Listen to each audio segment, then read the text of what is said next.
I'm Tatum Skipper, and welcome to Real Florida Magazine. Welcome back here today again on the beautiful campus of Florida Panhandle Technical College. Another in our series of Meet the Candidates. Today we have Larry Moore, currently running for Superintendent of Schools in Jackson County. We're going to be talking to Larry about all the reasons why he wants to be in that position. Certainly a weighty one, certainly one that's worthy of attention.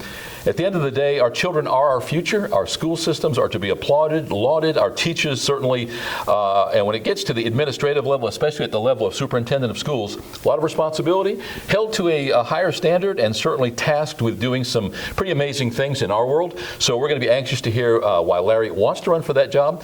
So often we admonish you as our viewers to register to vote, to become engaged in that process, to become part of that process, but we don't give you the tools necessary for you to become an educated, informed voter. In this case, hopefully, at least virtually, you're getting to meet Larry Moore and make your own determination, if you live in Jackson County, about why you should vote for Larry for that position of Superintendent of Schools. We'll be right back.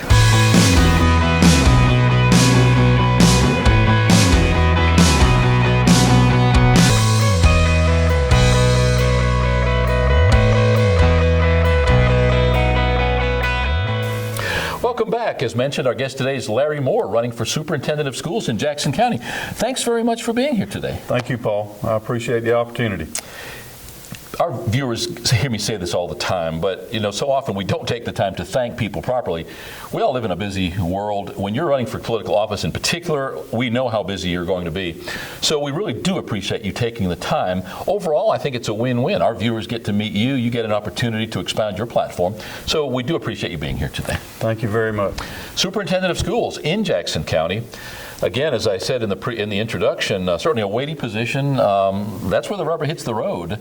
We have a certain number of boilerplate questions we ask for any respective office, and in the case of Superintendent of Schools, certainly no difference there. Number one, you do have an incumbent in position. You do have somebody in that role, and you have a total of 3 candidates, inclusive of the incumbent, who are running for that office this cycle. When somebody runs for, especially in the case of a constitutional office, typically there's a reason for it. They feel there's something being done improperly, or there's something they could do better, or they think it's time for a change, or all the above. Tell me a little bit about Larry Moore. Tell me about your education, your heritage, your history, your family. Maybe the reason ultimately that you decided to run for this office of Superintendent of Schools. Okay. Well, Paul, I grew up over in Holmes County and went to school at Chipola. And then from there transferred down to the University of Florida. I received a bachelor's degree and a master's degree in agriculture there. Moved back home and began my teaching career at Cottondale High School as an agricultural education teacher and FFA advisor. I taught there for approximately 5 years and then transferred over to Graceville High School. Taught there for another 5 or so. And in 1992 was appointed as the Director of Vocational Adult and Community Education for Jackson County Schools, a position that I served in for 22 years. And during that time, when Mr. Danny Sims was elected superintendent, he asked me if I would consider being his deputy superintendent. So I maintained the responsibilities of vocational director and adult education director, and also became the deputy superintendent, a position that I served in for 12 years. I worked with Mr. Sims for 2 terms, and then with Mr. Miller for a term. After that, then during that time, I went back to school at night and earned my specialist degree in educational leadership and administration. And then when Mr. Benton was elected, he appointed me as a principal at Graceville High School. So I worked there for almost 3 years as principal. And the question was, why do I want to be superintendent of schools? I'm committed to Jackson County Schools. I have 34 years experience there, and I just feel an obligation, a commitment to help make that system even better. It's a good system, and a lot of great people, staff, students, and administrators, and I just want to continue to be a part and to help it move forward. Well said, and certainly honorable intentions. In any of these Northwest Florida counties, Holmes, Jackson, Washington, all in the same boat, relatively rural, definitely very large, modest populations for the landmass, but with all the commensurate problems that go along with unpaved roads and unimproved areas of the counties. So there are built-in issues to start with. In Jackson County, you have about twice as many miles of unpaved roads as you do paved roads, about 800 miles of unpaved, about 400 miles of paved, not unlike neighboring counties. So you immediately have some issues there when it comes to transportation, in our case, transportation of students. I want to talk a little bit about that, but to back up for a moment, what do you feel are some of the more compelling problems that Jackson County, or issues, or challenges, or opportunities, if you want to be optimistic about it, that Jackson County faces within the school district in that educational process today? Okay. One thing that comes to mind is facility maintenance and upkeep. Over the last several years, capital outlay funding from the state level has gone away from public schools and pretty much has been diverted to charter schools. That has created a challenge in itself.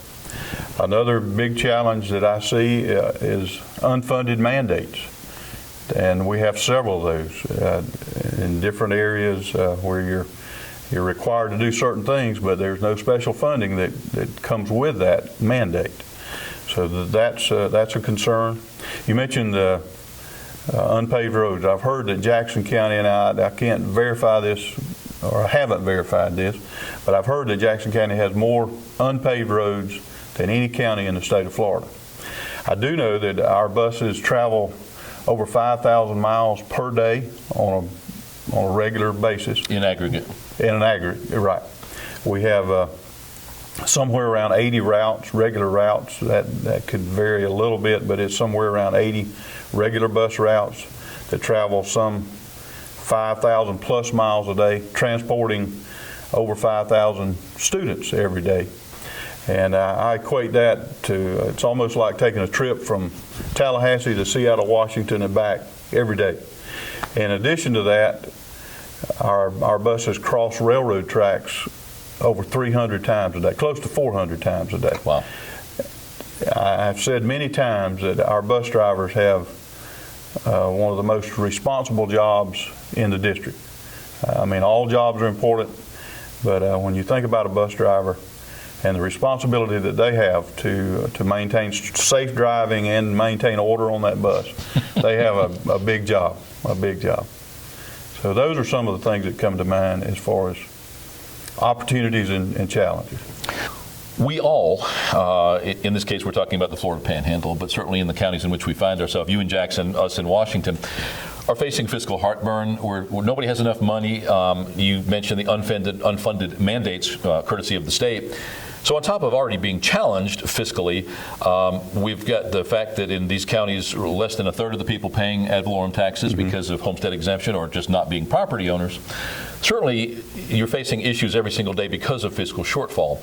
But what challenges specifically do you face in Jackson County that you see, that you recognize, and once you're in that position of superintendent of schools, that you can address, and how will you address some of those things? Okay. Well, we're fortunate in Jackson County to have the half-cent sales tax. That has been in place for several years, and it has helped a great deal in our overall budget.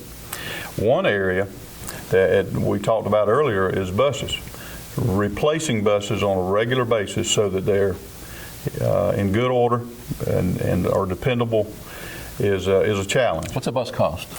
A bus today, a full-size bus with air conditioning, most buses now that the school system is purchasing have air conditioning, is in excess of $110,000 per bus. A Bluebird or something equivalent. A Thomas or Bluebird, something like that. Yeah.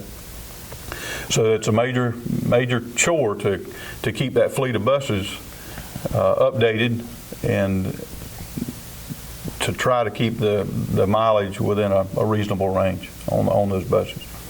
And again, capital outlay, the lack of capital outlay funding for building maintenance, building repair, replacement of air conditioning systems, those types of things that are high dollar items, those are big concerns.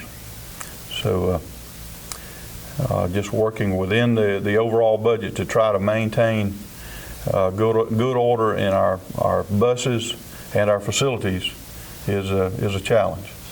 Yeah, and with all of those that you mentioned, whether it's the buses and transportation or whether it's the actual facilities, the buildings themselves, as they gain age, the incidence of problems and repairs becomes, and until frequent. You get to a scale of economy where eventually it's going to be cheaper to buy a new piece of equipment or to build a new school. Right. That said, Jackson County, you've got quite a few municipalities and school areas which are affording that education. How do you stand as far as your facilities themselves right now, and what are the areas that need the most attention when it comes to actual school buildings and facilities?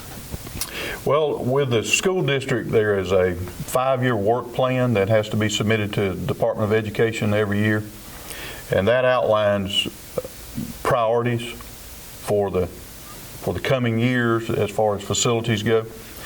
One of the things that has made it to the top of that list in Jackson County is consolidating Riverside, Golson, and Mariana Middle School into one school. That has been a big effort.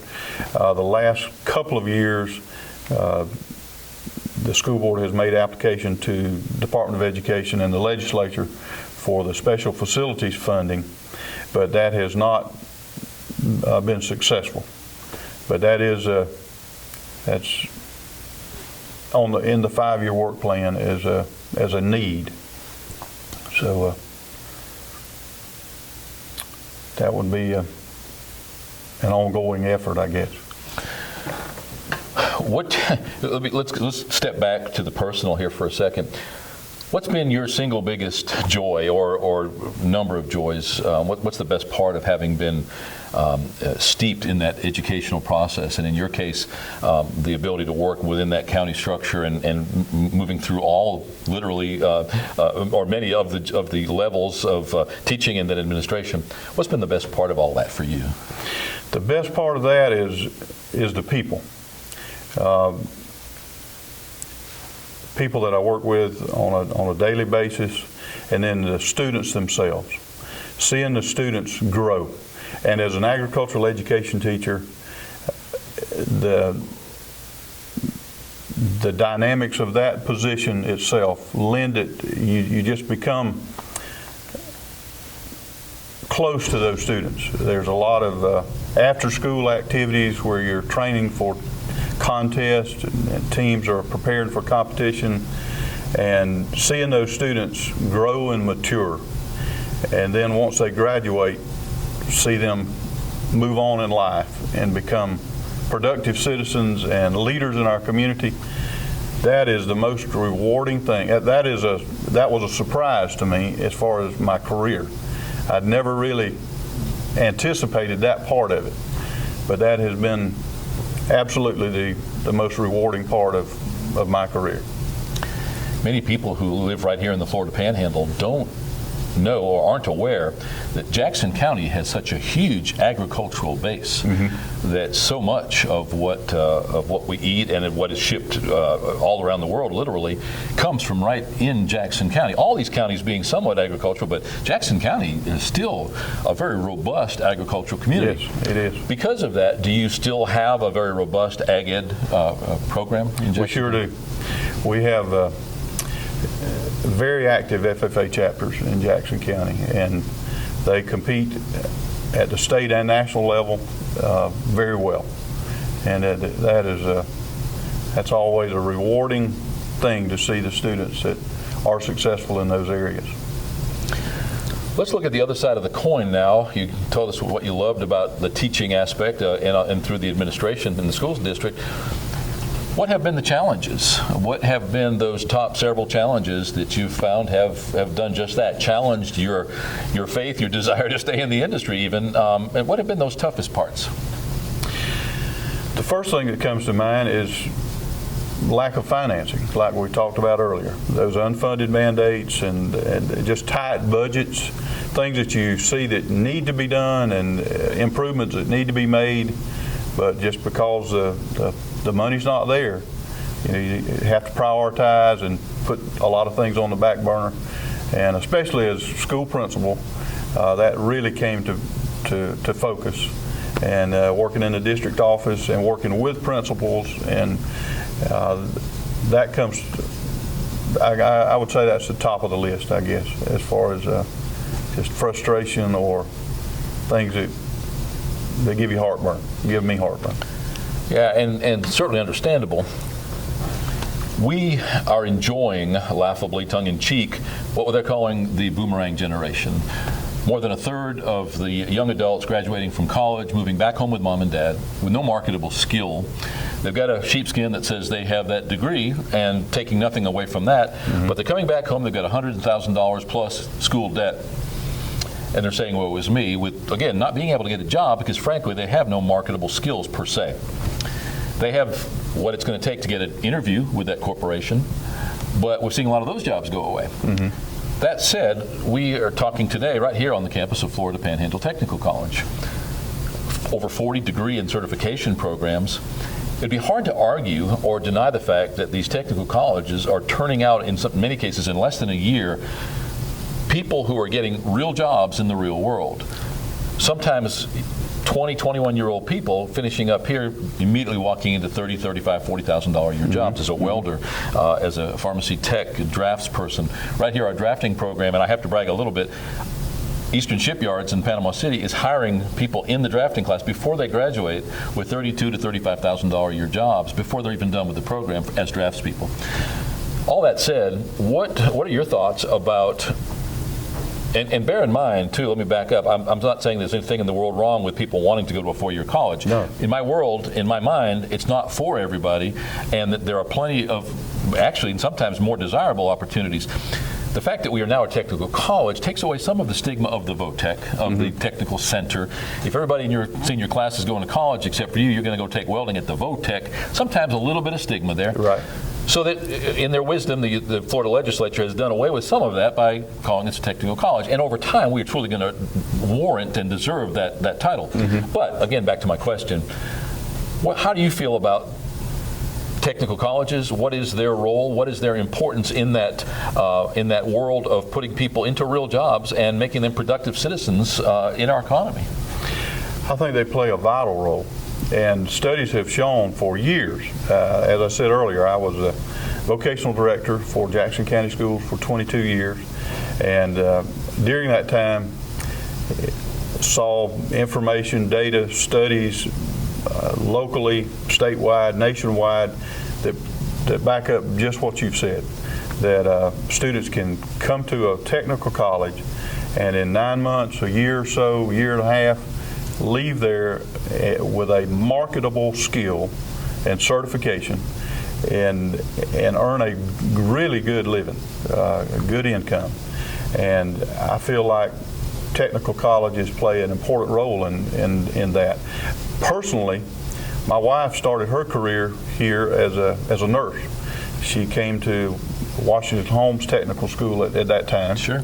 Became an LPN, and then worked in that area for a while, and then went back to school and earned her RN degree, and now has a bachelor's degree in nursing. But it's a great place to start. It really technical colleges have they serve a true need in our country, and I support them 100%. Very often we host groups of usually juniors and seniors from neighboring county high schools. Just recently, Sneads High School visited. The Chipola Talent Search group made up of high school students around the Chipola College area over there in Jackson County. And we've actually had some dual enrolled students come over here, totally no cost to parents or child. That's pretty amazing in itself. Sometimes getting a degree here before they graduate high school, the opportunities are huge. That's not what we're here to talk about, but as a lifetime educator, I just couldn't help but want to hear your take on that. With your wife coming from this environment, obviously, you're a believer. Yes, sir. We have opportunities, and so often we try to make things tougher than what they need to be. One thing I want to talk about, a little bit controversial perhaps, or at least a little bit tougher question. It wasn't too many years ago that the Jackson County school system had to get a grant to be able to send some of the high school teachers back to school to teach reading, to learn how to teach reading, because you had a lot of kids coming into high school without the ability to read. FCAT, Common Core, many of these things being the cause of some of these problems. We're not going to get into the political part of it. And at the end of the day, I'm not here pointing fingers, but this is endemic to all of the areas in the United States. We're not teaching some of the basics. The 3 R's seem to go out the window because we're teaching for the FCAT. What, if anything, can you as superintendent do, understanding that you're at the beck and call of the state when it comes to jumping through their hoops and these unfunded mandates particularly? What can you as the superintendent of schools to relieve some of that heartburn, to ensure parents that, once I get into that position, there are things that we can do, there are different focuses that we can have that will remedy some of those situations? What are your candid thoughts on that? As far as I think developing a love for reading is an important life skill, and finding areas that students are interested in. If it's technical, if it's sports, if it has something to do with wildlife, or if we can find that student's interest and help create that love for reading, and then I think that's half the battle. Studies have shown that it's not exactly what the student reads, but the fact that they are reading, and reading for content is major. So encouraging that would be a focus. When we are in an area such as we are, with very large landmass, rural communities, funding challenges, we do cooperative efforts with our neighbors. We have multiple counties that come here to this campus, for instance, dual enrolled high schoolers from all sorts of areas around the Panhandle. What's being done now, and what can be improved when it comes to that? In the case of law enforcement, they call it mutual aid. And let's use that term now, because at the end of the day, we are facing some crises within our educational system, within our financial systems. And so when we can take advantage of some kind of mutual aid and cooperatively work with our neighbors, what can you as superintendent, if anything, what can you do with your neighbors, those superintendents, those school systems, to give more chances to your school district? In my experience, one of the biggest barriers to dual enrollment, especially at the technical college here, has been transportation or lack of. And if we could work somehow cooperatively to try to come up with a solution to that problem, I think we would see a lot more dual enrollment and involvement here. But I see that as, in my experience anyway, transportation was probably the #1 barrier to dual enrollment at Florida Technical College. Yeah, and I think that you could arguably agree that it's because it's the vehicle that you need. We live in the transportation hub of Northwest Florida here. Great system of interstates and state highways and secondary roads. And regardless of the fact that we have some unimproved or unpaved roads, they're usually still pretty well maintained so that you can travel them. And my point is that it doesn't take much to get between. You say you live in Jackson County, you worship in Holmes County. How many people actually work and worship and go to school in the county in which they live? Many times we're crossing county lines and city limits every single day. Right. all the more reason why we need to get creative and we need to work better with our neighbors. And that's what I was sort of trying to get at. And thank you for that answer. I know I hit you kind of out of the blue with that one, but I really think that that's the sign of the future, is that we've got our local school district, we've got our local budgets with which we work, but there's a lot of creativity we can use with using neighbors' facilities. Bethlehem High School in Holmes County, good example. Great culinary program, great opportunity. I'm familiar with that program. One that should have a magnifying glass and a spotlight on it all the time, just tremendous. But when you have a program worthy of that kind of attention, we really need to all collectively work towards making them achieve what they're looking for, and they'll certainly be willing to do the same thing in reciprocity. Right. All that said, what, if anything, can we do to better work with our county fathers, our economic development engine, and all of those powers that be to try to find the funds that you need to do new and exciting things within the school district? And if nothing else, to just make it easier to pay our everyday bills. And at the end of the day, we're all stakeholders in that final product, which is our students. Right. Well, and our students are our most valuable resource, and I think that's our focus. That should be our focus, is to provide them the highest quality education possible. With that being said, and we've talked earlier about limited budgets, and the education system, Jackson County schools, any local school system, the major expense is devoted to personnel. Upwards of 80 to 85% of most school budgets, district budgets, is dedicated to staff. Wow. So you're limited as to what you can, what's left over. And with that being said, I think you make a good point as far as cooperative efforts between the different entities. And I always feel like it's good to get those stakeholders at the table. Anytime there's big decisions that need to be made, to try to get as much input as possible from those people that are involved and that will be affected by whatever decision is made. So I think to try to answer your question, more collaboration between those groups, and just trying to brainstorm and come up with solutions within those limited resources. Is there anything else, Larry, that you would add? Again, you're running for that constitutional office, that superintendent of schools, a weighty position, lots of responsibility, a lot of people, a lot of eyes on you. The day you take that office, you're accountable to a whole bunch of people. One of those, be careful what you wish for things, although having been in the positions in which you found yourself before, deputy, obviously fully aware of what you're getting into. What would you add to our conversation this morning? Is there anything I haven't asked, or is there anything that you would like to express? Anything that was spurred through the conversation that we've had today already? I would just like to reiterate that I feel a strong commitment to Jackson County Schools.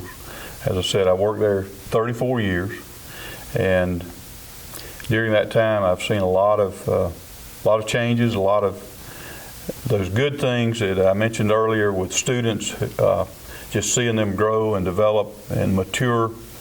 And I sincerely would like to help Jackson County, the Jackson County school system, move forward. And as I've said earlier, we have a great system. I'm not knocking anything that's going on at this point. In fact, I'm very proud of Jackson County Schools, and that's why I would like to be in a leadership role and help it to become even better. Economic development in trying to lure new business to an area has to show that they have a good school system. Yes. And that beyond that, they can turn out skilled workers to enable them to provide whatever product they make. They also have to have a fertile business environment. So that's why I say all of these things work so closely day to day, but so often we draw the line or have a big wall between us and that other entity, when in reality there may be opportunities. I don't know. Yeah. I'm going to give you the opportunity to look right into the camera lens, Larry, and speak to all of your potential voters in Jackson County. and tell them exactly why they should vote for you for Superintendent of Schools for Jackson County. Okay. Well, again, I appreciate the opportunity to be a part of this, and I am campaigning for Superintendent of Schools because I have a commitment and a vested interest in Jackson County. And I would really appreciate your consideration on August 30th as you go to the polls. I have 34 years experience, a lot of different areas that I have worked in, and I would like to put that to work for the students of Jackson County. You have 3 Democrats running for that position, so this decision will be made unless somebody enters the race at the last minute in the primary election.